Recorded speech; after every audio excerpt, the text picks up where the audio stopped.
दोस्तों जरा सोचिए, एक शांत सी दिखने वाली झील जिसके अंदर एक खौफनाक रहस्य छिपा है। वहाँ पर रहती है एक रहस्यमयी जलपरी, एक मरमेड, जो कि इंसानों को अपने जाल में फंसा लेती है। आज की ये कहानी है धोखे, डर और मौत से भरी उस झील के बारे में, क्योंकि वहाँ पर जो भी गया वो वापस लौट कर नहीं आया। तो तैयार हो जाइए, अब शुरू होती है the mermaid lake of the dead. Film की शुरुआत होते ही हमें एक कपल को दिखाया जाता है, जहाँ पर की एक लड़का लेक के पास जाकर खड़ा हो जाता है, और जब उसकी गर्लफ्रेंड आकर उसका चेहरा अपनी तरफ करती है तो वो देखती है कि उसकी आंखें पूरी तरह से लाल हो चुकी हैं। लग रहा था जैसे उसे किसी ने अपने वश में कर लिया हो, और तभी कोई चीज उस आदमी को लेक में खींच लेती है। लड़की जल्दी से अपने उस हस्बैंड के पास जाकर उसे किनारे पर लाती है। उसे लगता है कि जरूर यहाँ कोई आत्मा है जो उसके हस्बैंड को मार देगी, इसीलिए ये लड़की वहाँ पर चिल्लाकर जोर जोर से गिड़गिड़ाने लगती है कि देखो, अगर यहाँ पर कोई भी आत्मा है तो प्लीज मेरे पति को छोड़ दो। साथ ही साथ वो उसे कहती है कि अगर तुम चाहो तो मुझे अपने साथ ले जा सकती है, पर मेरे पति को छोड़ दो। जिसके बाद थोड़ी ही देर बाद उसका पति ऊपर आ जाता है और लड़की ने उसे जल्दी से ऊपर खींच लिया। जिसके बाद वो स्पिरिट, वो आत्मा उस लड़की को लेक में खींच लेती है। और इसके बाद सीन कई साल आगे चला जाता है, जहाँ पर कि एक कपल मरीना और रोमा काफी सीरियस रिलेशनशिप में थे और वो शादी करने के बारे में सोच रहे होते हैं। रोमा अपने फ्रेंड्स के साथ अपने फादर के घर जाता है, जो कि एक लेक के पास बनी हुई थी। रोमा अपने फ्रेंड को बताता है कि मेरी माँ की डेथ इसी लेक में डूबने की वजह से हुई थी, और उसके बाद से ही मेरे फादर मेंटली अपसेट हो गए थे। दरअसल ये उसी कपल की बात कर रहा था जिसे हमने मूवी की शुरुआत में देखा था, वो इसके पेरेंट्स थे। इसके बाद रोमा और उसके फ्रेंड्स देखते हैं कि उनके इस घर के बेसमेंट में पानी भरा हुआ है। रोमा के फ्रेंड्स को लगता है कि शायद घर पुराना है, इस वजह से ये पानी यहाँ आ रहा है। वही रोमा लेक में नहाने के लिए कूद जाता है। अब रोमा जब यहाँ नहा रहा होता है तो उसे यहाँ आसपास किसी के होने का एहसास होता है, और जब वो लेक से बाहर आने लगा तो उसे एक लड़की दिखाई दी। रोमा बाहर आकर जब उस लड़की को देखता है तो वो उसे देखता ही रह जाता है। जिसके बाद वो लड़की रोमा से पूछती है कि क्या तुम मुझसे प्यार करते हो, और उसे एक अजीब स्माइल देती है। जिसके बाद मरीना रोमा को कॉल कर रही थी, लेकिन वो कोई रिस्पॉन्स नहीं करता। खैर, अब सुबह होने पर रोमा के सभी फ्रेंड्स मिलकर उसे ढूंढने लगे। रोमा उन्हें उसी लेक के किनारे बेहोश मिलता है। होश में आते ही वो इनसे उस लड़की यानी कि उस जलपरी के बारे में पूछता है। उसके फ्रेंड्स को यहाँ पर उस जलपरी की एक कंघी पड़ी हुई मिलती है, और वही कंघी मलीना को रोमा के कपड़ों से भी मिलती है। इस इंसिडेंट के बाद से ही रोमा की तबीयत कुछ अजीब रहने लगी है, और वो ठीक से परफॉर्म भी नहीं कर पा रहा था, जिस पर उसका स्विमिंग कोच कहता है कि तुम्हें बहुत ज्यादा प्रैक्टिस की जरूरत है। खैर, अब इस सब के बाद जब रोमा नहा रहा होता है तो उसके साथ कुछ अजीबोगरीब घटनाएं होने लग जाती हैं। उसके पीछे वो जलपरी खड़ी होती है और उससे पूछती है क्या तुम मुझसे प्यार करते हो। रोमा जैसे ही पीछे मुड़कर देखता है, जलपरी वहाँ से गायब हो चुकी थी। इसके बाद रोमा घर आ जाता है और अब वो फील करता है कि अब उसकी तबीयत पहले से भी ज्यादा खराब हो चुकी है। अब उसे तेज बुखार भी आ चुका था। मरीना सोचती है कि शायद इसकी ज्यादा ट्रेनिंग करने की वजह से ऐसी हालत हुई है। यहाँ पर रोमा के पैर में कोई लड़की गुदगुदी कर रही होती है। उसे लगता है कि शायद ये मरीना है, इसलिए वो गुस्से में मरीना पर चीखता है। वो उठकर देखता है तो वहाँ पर कोई भी नहीं थी। इसके बाद मरीना रोमा को मेडिसिन खिलाकर उसे सुला देती है। इसके बाद मरीना रोमा की बहन से वीडियो कॉल पर बात करने लगती है और उसे उसकी तबीयत के बारे में भी बताया। वो कहती है कि शायद रोमा को कोई और लड़की मिल गई है, और ये कहने के बाद वो उसे उस कंघी को दिखाती है। उस कंघी को देखने के बाद ओल्गा काफी ज्यादा हैरान हो जाती है, जिसके बाद वो अपने मदर और फादर की पुरानी पिक्चर्स को देखने लगी, और वही सेम कंघी उसे उन फोटो में भी नजर आई। खैर, अब अगले दिन रोमा की ट्रेनिंग होती है। वो जैसे ही पूल में कूदा है वो देखता है कि वो उसी झील में आ गया है, और अब वो झील से बाहर आकर देखता है कि तभी उसे वो जलपरी नजर आती है। वो फिर से उससे वही सवाल करती है, क्या तुम मुझसे प्यार करते हो, जिस पर रोमा मना करता है तो वो गुस्से में उस पर खौफनाक शक्ल के साथ चिल्लाती है और रोमा बेहोश हो गया। रोमा स्विमिंग पूल के किनारे के पास बेहोश हुआ था और सभी लोग उसे होश में ला रहे थे। इस इंसिडेंट के बाद रोमा की तबीयत और भी ज्यादा खराब हो जाती है और इस बार उसे हॉस्पिटलाइज्ड करना पड़ता है। अब यहाँ पर रोमा अपने सभी साथियों को उसके साथ जो भी हुआ बता देता है कि मुझे लेक पर एक लड़की मिली थी, जिसके बाद से ही मेरे साथ अजीब चीजें होना शुरू हो गई, और वो लड़की हमेशा मेरे साथ होती है। जिस पर ओल्गा उससे पूछती है कि तुमने पहली बार उस लड़की को कहाँ देखा था। वो कहता है कि झील के किनारे, और उस लड़की ने मेरी शर्ट पहनी हुई थी और मैंने उसे किस कर लिया था। ये देखकर मरीना गुस्से में आ जाती है और यहाँ से जाने लगी कि अब उसे मनाने के लिए रोमा उसके पीछे जाने लगा था, लेकिन वो काफी कमजोर हो चुका था तो वो ज्यादा चल नहीं सकता था। और अचानक से मरीना को किसी की आवाज आई। मरीना एक दूसरे रूम में चली जाती है और रोमा भी उसका पीछा करते हुए वहाँ आ गया, और तभी से फिर से यहाँ पर वो जलपरी नजर आई, और मरीना के वहाँ पहुँचने से पहले ही वो दरवाजा बंद हो जाता है। इससे पहले कि सभी लोग रोमा को उस रूम से बाहर निकाल दें कि वो जलपरी एक बार फिर से रोमा पर अटैक कर देती है, और ये सारा नजारा देखकर ओल्गा फौरन समझ जाती है और वो उन्हें फौरन अपने फादर के पास ले जाती है। हालांकि पहले तो वो इन सब से मिलने से इनकार करते हैं और इनसे कहते हैं कि तुम सब लोग यहाँ से चले जाओ, लेकिन जब ओल्गा ने उन्हें वो कंघी दिखाई तो वो इनकी सारी बातें सुनने लगी। अब पहले तो वो इनकी सारी बातें सुनकर इनकी बातों को इग्नोर ही करते हैं, लेकिन जब इन्होंने रोमा की हालत देखी तो वो काफी रोने लगे और इन लोगों को समझाते हैं कि अब तुम कभी भी उस जलपरी की बात मत सुनना, वरना वो तुम्हें अपने साथ ले जाएगी। इसके बाद वो उन्हें अपना पूरा वाकया बताते हैं कि आज से ठीक 30 साल पहले वो जलपरी मुझे भी उस लेक के किनारे मिली थी, जिसके बाद से ही मेरे साथ भी अजीब चीजें होना शुरू हुई। वो मुझे हर जगह दिखाई देती थी और टॉर्चर भी किया करती थी, और तुम्हारी मॉम ने उससे बचने के लिए काफी कोशिशें की, लेकिन कोई भी कोशिश कामयाब ना हो सकी, और वो आखिर में तुम्हारी मदर को अपने साथ ले गई, और वो मुझे आज भी बहुत याद आती है। और वो यहाँ पर अपनी वाइफ का जिक्र नहीं नहीं कर रहे थे बल्कि उस जलपरी का कर रहे थे जिसे वो आज भी याद करते हैं। ये बात सुनने के बाद ये सभी लोग फिर से उस झील के किनारे जाते हैं और ओल्गा रोमा के फ्रेंड लिया के साथ उस लेक के किनारे जाती है। लिया उस झील के अंदर कूद जाता है जहाँ पर उसे एक कब्र नजर आई। वो उस कब्र पर लिखे नाम को पढ़ने लगा, तभी उसे यहाँ पर कुछ डेड बॉडीज नजर आई। ये देखकर वो जल्दी से नाव पर आने की कोशिश करता है तो जलपरी उसे वापस पानी के अंदर ले जाने की कोशिशें करने लगी, लेकिन किसी तरह से वो अपनी जान बचाकर पानी से बाहर आ गया और ओल्गा की मदद से नदी के किनारे वापस आ गया। और इसके बाद उसने उस जलपरी का नाम भी बताया जिसका नाम था ईसा ग्रेगोवा। वहीं दूसरी तरफ मरीना को सामने वाले घर में एक औरत दिखाई देती है और जब वो वहाँ जाती है तो वो रोमा की मदर का घोस्ट होता है। साथ ही वो उसे ये भी बताती है कि मरने से पहले वो एक रिचुअल कर रही थी। साथ ही वो रोमा से ये कहती है कि जो तुम्हारा है वो ले लो और जो मेरे यानी कि मेरे अपने उन्हें मुझे लौटा दो। ये सब देखकर मरीना बहुत ज्यादा डर जाती है और वो वापस घर में आकर रोमा के पास आई तो वो यहाँ आकर देखती है कि कोई इविल पावर रोमा को बेसमेंट में खींच कर ले जा रही है, जिस पर मरीना रोमा की मदद करती है। तो अचानक से बेसमेंट से वो जलपरी बाहर आ जाती है और उसे अपने साथ फिर से खींचना शुरू कर दिया। ये देखकर मरीना जलपरी पर अटैक करती है और रोमा को जल्दी से ऊपर खींच लिया, जिसके बाद उस जगह को जल्दी से कील की मदद से बंद कर दिया गया। अब ओल्गा इन सभी लोगों को बताती है कि पहले जमाने में जब लोग सुसाइड किया करते थे तो उन्हें कब्रिस्तान में नहीं दफनाया जाता था बल्कि उन्हें लेक में ही दफना दिया जाता था और उसका ये मानना था कि ये मर्मेड जो है इसने भी अपने टाइम में सुसाइड किया होगा, इसीलिए उसे भी इस लेक के किनारे दफना दिया। लेकिन पानी ज्यादा होने की वजह से वो उसकी कब्र अंदर ही डूब गई। साथ ही ओल्गा उन्हें ये भी बताती है कि तुम्हें वो उसकी कंघी नहीं लेनी चाहिए थी क्योंकि जलपरियों की सारी ताकत उनके बालों में होती है। साथ ही यहाँ पर मरीना उसे उसकी मॉम के उस रिचुअल के बारे में बताती है और साथ ही वो उसकी चीज यानी कि उस कोम के बारे में बात कर रही थी, जिसके बाद मरीना लिया से रिक्वेस्ट करती है कि तुम कॉटेज से बाहर मेरा वेट करना और वो खुद अंदर जाकर रिचुअल परफॉर्म करने लगी। अब इतनी ही देर में लिया को बाहर वो जलपरी नजर आती है।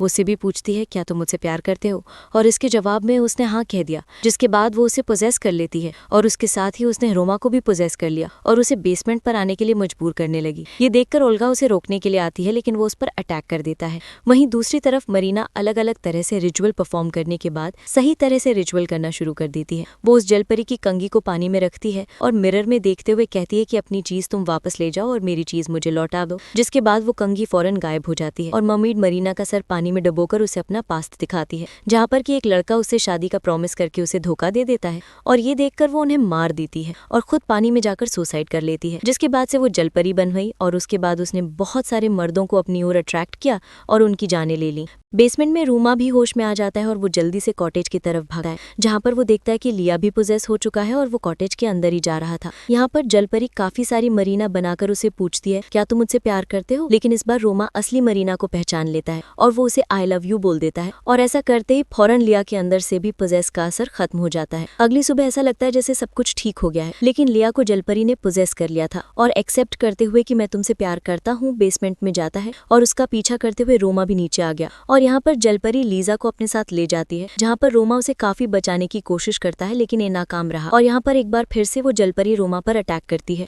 और उसे कहती है कि मैं तुमसे तुम्हारे सारे अपने छीन लूंगी। ठीक उसी वक्त वहाँ पर मरीना और ओल्गा पहुंच जाते हैं और रोमा की वहाँ से निकलने में मदद करते हैं और वो फौरन इस जगह को छोड़कर यहाँ से चले जाते हैं। कुछ दूर आगे जाने के बाद इनकी गाड़ी अचानक से रुक जाती है। रोमा गाड़ी को चेक करने के लिए बाहर निकलता है और तभी यहाँ पर तेज बारिश होना शुरू हो जाती है और एक बार फिर से इन्हें वो जलपरी नजर आई और देखते ही देखते इनकी गाड़ी में पानी भरना शुरू हो जाता है। दरअसल दोस्तों ये जलपरी ऐसा इसलिए कर रही थी क्योंकि वो रोमा से मरीना को छीनना चाहती थी।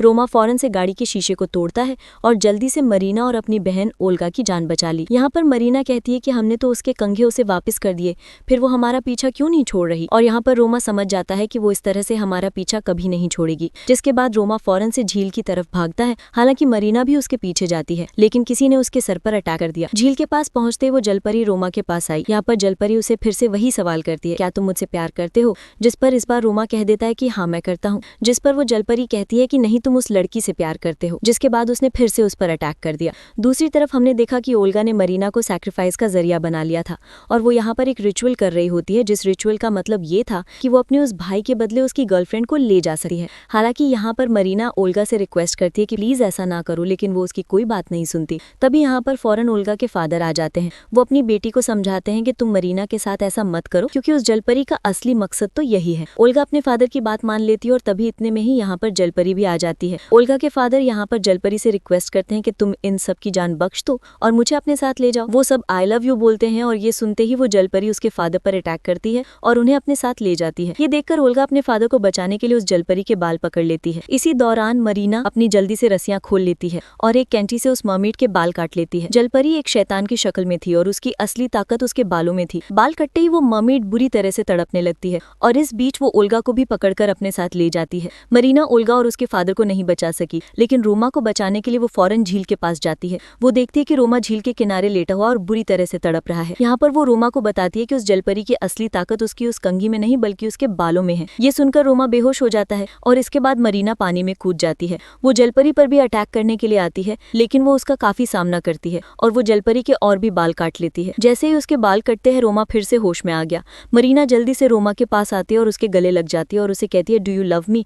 ये सुनकर रोमा को उस पर शक हो जाता है और वो उसके बाल काटने लगता है और ये वाकई में वही जलपरी होती है और इस बार वो उसे मरीना की शक्ल में नजर आई थी। और जैसे ही उसके बाल कट रहे होते हैं, वो कमजोर से कमजोर होती जाती है। फिर रोमा जल्दी से पानी में कूद जाता है और वो देखता है कि पानी के अंदर मरीना बेहोश है। वो उसे जल्दी से बाहर लाकर उसे CPR देता है और मरीना भी जल्द ही होश में आ जाती है। और इन दोनों ने अपने सच्चे प्यार की वजह से ही इतनी बड़ी मुसीबत का सामना कर लिया था और ये जीत गए और वो जलपरी की ताकत इनके सामने हार मान गई। और इसी के साथ ये कहानी यहाँ खत्म हो जाती है। दोस्तों, वीडियो अच्छी लगी हो तो वीडियो को लाइक और चैनल को सब्सक्राइब करें। मिलते हैं अगली शानदार वीडियो में।